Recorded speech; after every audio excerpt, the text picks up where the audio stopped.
Hello everyone and welcome back to Like a Pro Cooking. Today we're going to be playing around with one of these, beautiful pineapple. Let's do this. Now if you're like me, the last thing you need in your kitchen is another specialized tool that you can only use for one thing, like one of those cores that takes out the center of a pineapple. That's only good if you're making it into rings, but let's be real, 1980 was a long time ago. All you really need is a knife and a cutting board. Start by cutting the top and the bottom about an inch from the end, then stand it up. You'll see very clearly that in between the skin and the flesh are triangle-shaped dark spots. Our goal here is to cut away these spots with the skin. This part's the core, we'll talk about that later.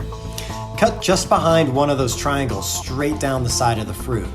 You will see that using that as your starting point will eliminate almost all of what we need to remove. Repeat the same step all the way around the fruit. You might have to go back and cut a little more in a couple spots, but for the most part, we'll be ready to go. So here's the way to get rid of that core with a minimal amount of waste. We're going to cut straight through the center of the core in 3 equal parts. On each of these sections, the core will be easy to see and slice away. The good thing to remember is that we're not removing the fruit from the core, we're removing the core from the fruit. Believe me, thinking that way really makes it easier. Now everything you have left is clean and ready to eat, and from this point, you can cut it in many different ways depending on the application. I'm going to show you 4 styles that I use fairly regularly.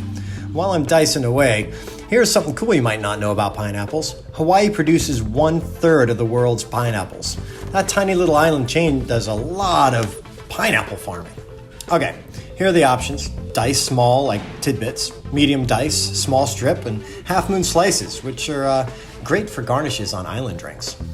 All right, I'm gonna finish chopping the rest of this pineapple up, and while I do this, do me a favor, like and subscribe so you don't miss anything that I do in the future. See you next time.